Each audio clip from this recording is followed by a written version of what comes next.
Hey guys, Quinn here. Just got back to my hotel room, so I'm here in Cupertino.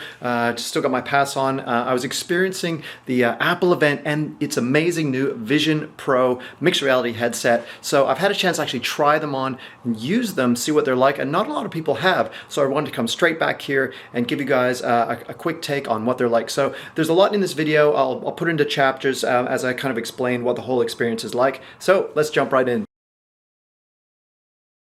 Well, first off, we were led into like this giant apple cube structure that's built in the center of the sort of the spaceship. And from there, we were led over to like a vision scientist, as I called it, to check out our eyes. So they looked at my glasses and figured out what my prescription was. But also, if you have a prescription, you can just tell them. And then from there, you do the same sort of Face ID scan as you currently do with your iPhone, where you just move your head around. And then you do a spatial scan, which is where you kind of show it your ears from left to right, and it takes all of that information, and then they figure out, I guess, what kind of special lenses they need to put into the glasses so you can see things clearly. If you have 20/20 vision, you don't actually need it, but so I'm told that the retail experience will be you kind of go for a fitting, or maybe you just give them your prescription lens information, and from there Zeiss, who makes the glass, will have to fulfill that order, and the lenses then get placed into the actual VR headset itself.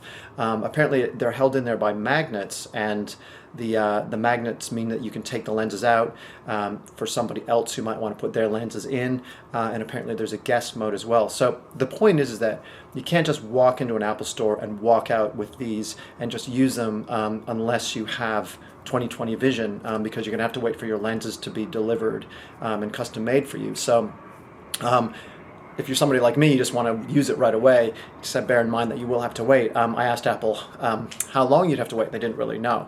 But anyway, so once it's all fitted, they also have to fit, I guess, the light guard. So that's kind of like the soft material that sort of fits onto your face. So it's a modular system, and I guess they have different sizes, so they kind of get the right fit for you. And then really what it shows is that these glasses are really personalized to you, so they're not the ideal thing to then you can't just give it to your kid or give it to your wife or husband or whatever. They are made for you. So, keep that in mind. They're not really a shareable thing. But from there, then we went into like a demo space, and that's where I got to actually put them on. I mean, I found that they were, because my demo was about 40 minutes, I found that it was kind of heavy, but not as heavy as other VR headsets that I put on. There's a strap that goes around the back of your head. It's sort of soft and quite comfortable, but there's also an overhead strap that fits on the top that takes the weight of it, and that really is the one that makes it more comfortable from a weight point of view.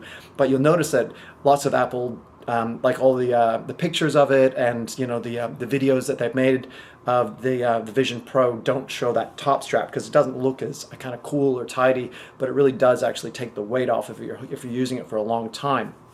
So yeah, I found that light did leak from around the bottom of mine, and I did feel quite a bit of, not uncomfortable pressure, but I did feel some pressure on my cheekbones, just above here.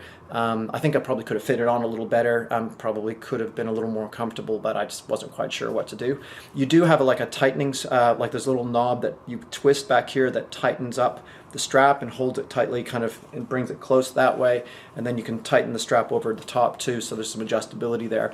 But once it was on, they actually had the battery pack connected for me, so that meant that there's a cable that ran from the back around sort of your back of your ear into this little metallic kind of power pack, and you can put that in a pocket. It's not very big. It's probably, this is an iPhone Max. It's a little smaller than that and a bit chunkier, but it's kind of like just your kind of portable battery pack size. I'm told that's about 2 hours with a charge. Like I said, my demo is 40 minutes, so it didn't run out or anything. But you can also plug it in directly too. But it doesn't connect to any computers. There's no plug it into a Mac type of thing. It's totally independent, so you can just use it that way. Okay, so this system uses a combination of eye tracking as well as, I guess, hand gestures, and it can understand your voice. You can use Siri and dictations as a way of sort of interfacing with everything that you see. But when I saw, yesterday at the big keynote, I saw, how it should work, and I thought, well, that's all great and well, but if the eye tracking isn't very accurate, or if the gestures that you can make, in the air with your hands, just like pinches and pinch and slides and pinch and raises, isn't very accurate, then it's just going to be kind of garbage. But what I can tell you is that they are super, super accurate. So when you put on the goggles, you do this sort of eye tracking test where it makes you look at a bunch of icons, and all you do is like you just kind of look at them. And now that I've got the goggles on, like it's quite dark in there, and but it just sort of lights up, and you do this test, and then there's a little sort of digital crown button sort of on the top front, and whenever you tap that, it brings up the home icons, like sort of like you've got your mail and your mail and your FaceTime and your messages and your photos. They all kind of suspend in front of you.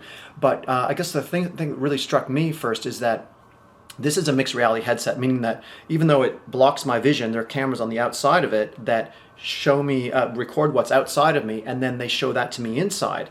And it's all in full color. It's very high resolution. It's very detailed, and it makes you feel like you're not disconnected from the room around you. So you can look around, and like the people that were kind of taking me through the demo was one person sitting here and one there, and they're really clear. I could hear them really well, so I didn't feel like I was shut off from the world. And then these icons kind of were floating above, sort of in the middle of the space in front of me. And if you ever want to recenter them, say if you look left or right, you can just press the digital crown, and then it will recenter it towards the direction you're looking. So then you just look at the icons, and then they kind of I guess grow a little bit whenever you're looking at each one. So all your eyes have to do is look at them, and then the system sort of magically knows that you're looking at them. And then if you want to select them, you just have to, with your finger, just go like that. And I had my hands down on my lap, and I was making the tiniest little tap movements, and it picked it up perfectly. It seems to be quite accurate. Even if my hands are out fairly wide, there's cameras looking downwards from the outside that can see your hands, and they can recognize these gestures. So when I want to select something, I just look at it, I go like that, and it selects it. And you can move, then a window opens up, say photos. These are super detailed as well. You can kind of pinch and zoom them in and out. You can move them around the space, so you can open up a window over here and have your photos there, and then you can maybe open up your messaging app and have it over there. Move them around, resize them. So just the interface, and it took me no time at all to get it. It was super intuitive, really just little gestures or looking at things. In terms of eye tracking, the only tricky bit was that sometimes if you were looking at a couple of menu items that were close together, I kind of was looking at both of them. And then I guess the one that it decided you were looking at kind of highlights itself. Then you look at that one, and it's kind of like a self-fulfilling thing where if you actually didn't mean to select that, you notice that it's selected, so you look at it, then you are selecting it, so then you just kind of have to look up and look at the other one. Not a big issue, but I think when things are really close together, you might be looking at both at once, but it has to pick one, and then you look at it, and then you realize it's not the right one, and then you look away. But anyway, it's it's really easy to do. And you really don't have to move around much. I mean, you just little hand gestures, little movements. I did notice that when you pinch and slide, which kind of moves one photo to the next, when I was looking at a photo carousel, I kind of had to move my hand more than what I would like to, but I think you can probably adjust it to make it more sensitive. I'm not sure, but I kind of had to go like this to make it slide, where I would like to just go like that. So the interface itself, too, you can decide whether you want to see through the world around you, or maybe even fade out the world around you, so you can focus on the apps that are in front of you, and you can turn the digital crown and it will darken the world around you, so you're more immersed in a sort of more of a virtual reality world. And there's this really cool feature that if someone outside of you approaches you, they kind of fade as they get close to you. It senses it, so the Vision Pros sense it, and they start to show that person sort of fading in, like this ghostly person fades in and gets kind of more and more visible, so you know that they're there. So there's this really cool presence thing. Yeah, so it's kind of a bit creepy because they're like kind of fade in like a ghost, but at least you know someone's approached you. So if you're sitting on the couch and you've kind of blanked everybody out and you're not seeing through to the world around you, that's what happens. So that was really cool. I didn't get a chance to see what the goggles look like from the outside, because I said this demo is about my experience, not people experiencing you. And that's where your eyes, if you were seeing or outside, would be on the outside of this, like outside of the actual headset. But I wanted to know what that was like. We did a FaceTime demo, and this is really cool because you actually don't see the real person. You see like a model of them, a 3D avatar, but it's quite realistic. It looks like this sort of slightly digital person, but slightly photorealistic at the same time. And apparently you have to take some photos of yourself to set this up. And then it just, maybe it uses your eyes and figures out where you're looking, and it uses that part of you that it can record using those cameras, and then the rest of it sort of creates artificially. But it looked good. The person I was talking to was looking left and right and all around. The sound was really excellent too. I kind of positioned her picture over here, then I brought it closer. When you bring it closer, her voice gets louder. And the spatial audio is amazing. You can turn your head and it censors the sound, so it's coming from here. If I turn my head, then it's coming from here. And there's no, I didn't have to put earbuds in or anything like that. And the sound was quite loud. It was really seamless. It just sort of was there where it should be. I don't know how loud it would be to the people around me, but it sounded great and it was very positional. So yeah, the video conference was easy and good, and we did a shared kind of collaboration document where there was a 3D item that was moved around, and as well as some 2D items. Look, we tried web browsing. Text is super clear. That was a big issue. I didn't really want to deal with it if it wasn't clear. Now, something I noticed is that just like the way the human eye works, like when we look at something, really most of the detail is kind of within the sort of like what we're looking at, and everything around that is not as detailed. It's called foveation, and these the Vision Pros do that as well. So all of its sort of vision, all of its rendering power isn't wasted on things that don't need to be super sharp and clear. It figures out where you're looking and makes sure that area is super sharp and clear. So when I was looking at some of the people that were in the room helping with the demo, when I'd quickly look to them, they were kind of blurry for a second, then they got super clear and sharp and detailed. And that's foveation in effect. It wasn't fast enough for me not to notice it, but generally speaking, everything is really responsive, and that's kind of how it works and how it's kind of efficient with its processing. So yeah, there's some foveation going on, so some really clever stuff in the background. But yeah, the next thing we did was we tried out some content. I was completely blown away. As soon as it started playing, it was an Alicia Keys sort of concert. I was right up close.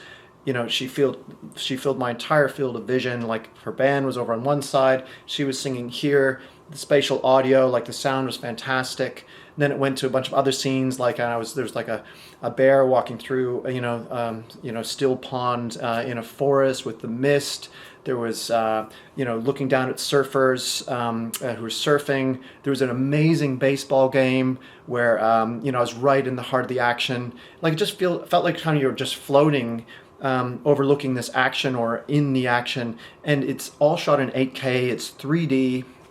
Like, it was so hyper real and immersive that I actually started to feel like slightly emotional. Like, I couldn't believe it. It was just the weirdest thing, because it just made me suddenly believe. It's like, wow, you really could sit on your couch and be transported to somewhere else, and it'd be almost believable or better than real, because you got a vantage point that you would never have.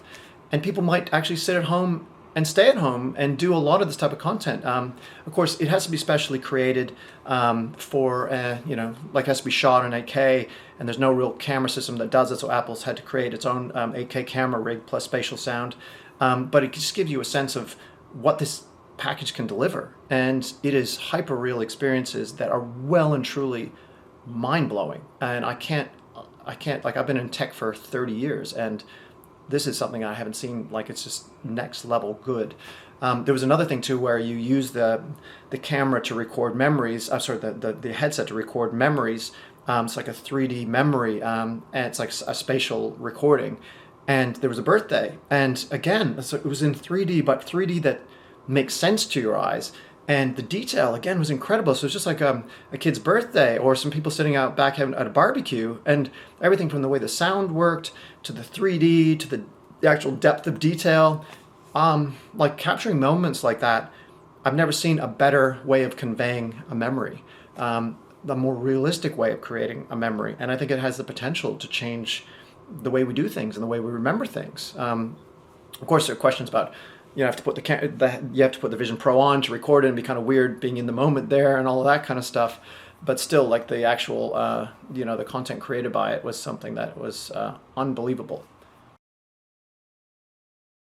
Another great thing to do is we watched some of the new Avatar movie in 3D. There's like a theater mode where suddenly everything darkens and the screen just gets put, as big as possible, and it's just like, wow. I mean, I could actually watch movies like that.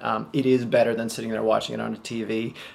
So you can kind of have that movie mode. Be interesting to see how you could share that with somebody else, whether two people can watch side by side and you can just sort of hear them, or maybe they could be in a different country and you could be watching the same content at the same time and sharing that experience. But there was no comments about that. We ran through a 1-minute mindfulness, meditation. And, you can do that on your Apple Watch, but this is so much better because it, again, darkens the world around you. The sounds, this nice relaxing music comes on. It takes you through a 1-minute meditation, and it actually genuinely is useful here. So again, it opens up new possibilities for meditation and relaxation. We tried other things like changing the background, so I'm in a beautiful sort of mountain vista, and I've got my work apps in front of me, or I could see through and see the world around me. So there's lots of different ways, dynamic ways of changing your sort of desktop, so to speak. It was all really easy to do, highly detailed, and intuitive in terms of the gestures to control all of that stuff.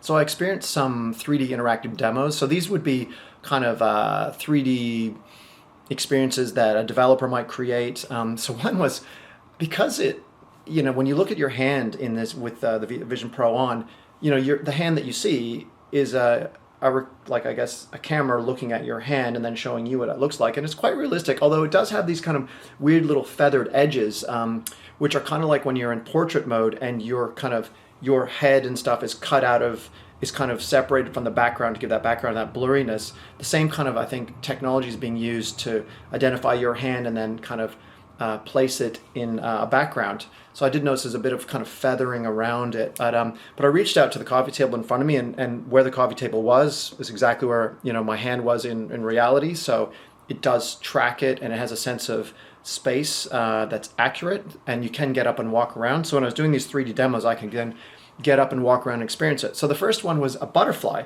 started from kind of way over the other side of the room, and it flutters around, and then it went really wide, almost off, out of my field of vision, but you can sort of turn your head and see it. And then it came and it landed on my finger. Like, it found my finger and landed on it. And then I brought the butterfly close to my face, and I could, all the detail in its wings, it was just like beautifully detailed.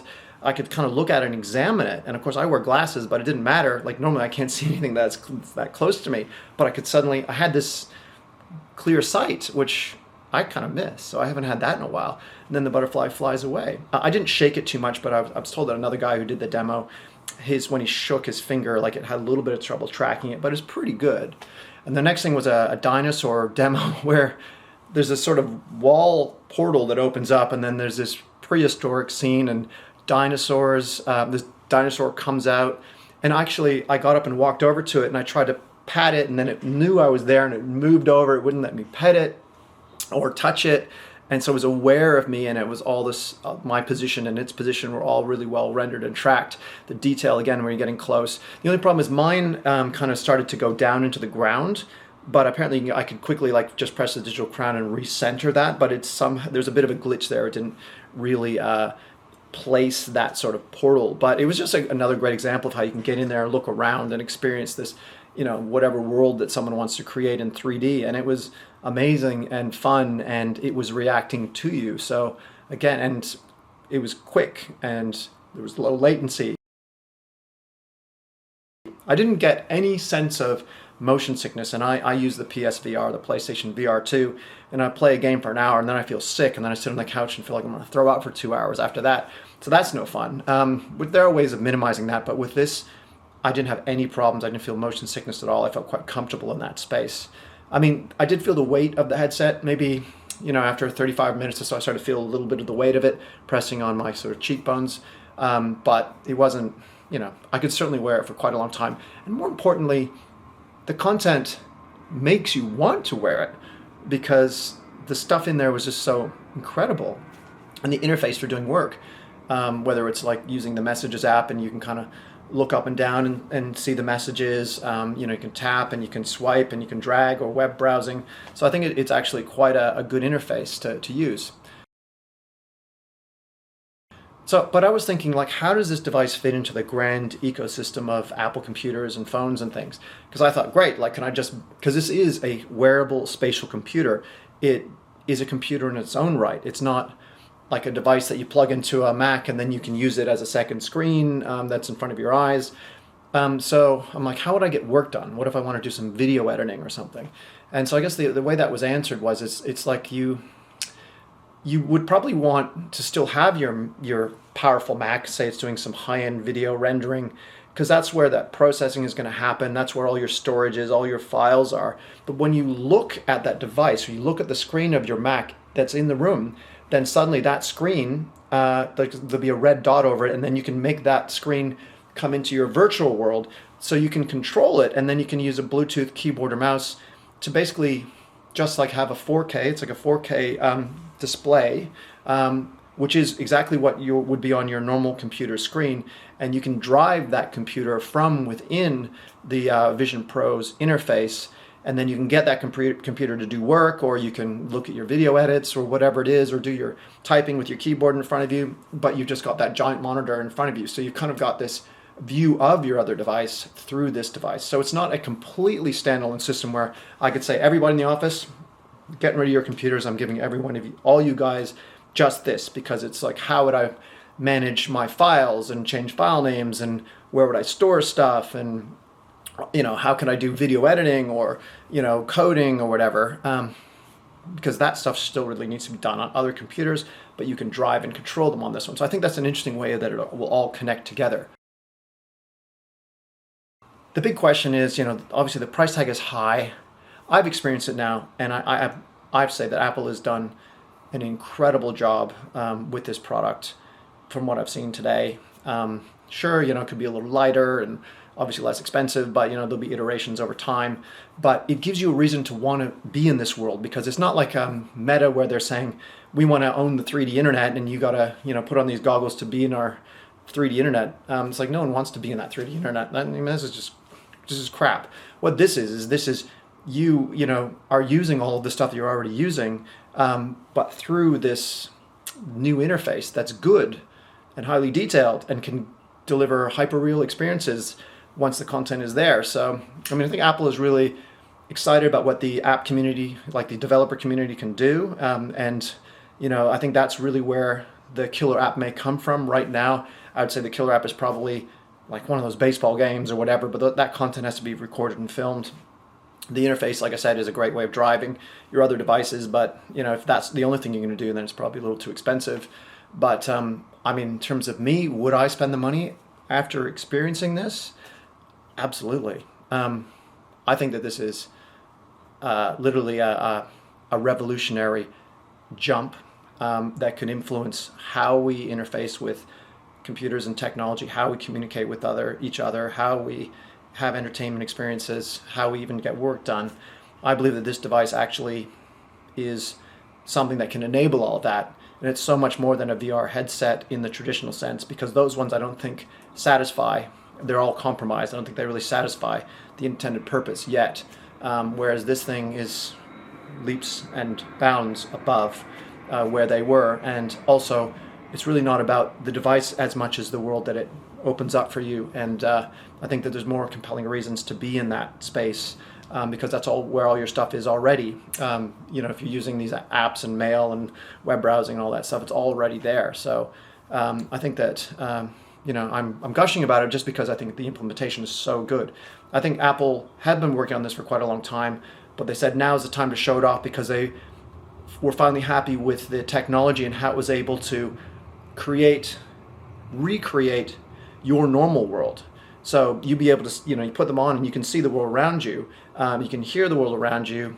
And that really wasn't done very well before in these other devices, because they realized that it's not about taking away from that world. It's about, supplementing it with things that you want in your normal world, not shutting you out of it like a VR headset does, where it takes you out of your normal sitting environment. You don't really have a sense of where you are anymore. And the ones that do mixed reality haven't done it very well, but this does do it very well. Like, I can look at my hand, I can place it on a table. It feels like it does, just like it does right now. So yeah, you got to experience it. I think it's hard to understand it and how amazing it is until you do that. And I've just done that, and like I said, I'm still sort of zoned out. It was such an amazing thing. I was kind of like stunned when I came out. So yeah, that's my first impression of Apple's Vision Pro. I know it's been a bit of a long video, sitting in my hotel room, but thanks for listening. And yeah, we'll obviously be doing more content around that as we find out more, and I'll be writing all of this stuff in an article as well with a bit more detail about the actual names of things that I use. So bear with me on that. That'll be on GadgetGuy.com.au. Anyway, thanks for joining us, and yeah, if you like what you saw, or please give us a like. Love your subscription too. We'd love to make more content for you. But I'm Val Quinn, and we will catch you in the next video.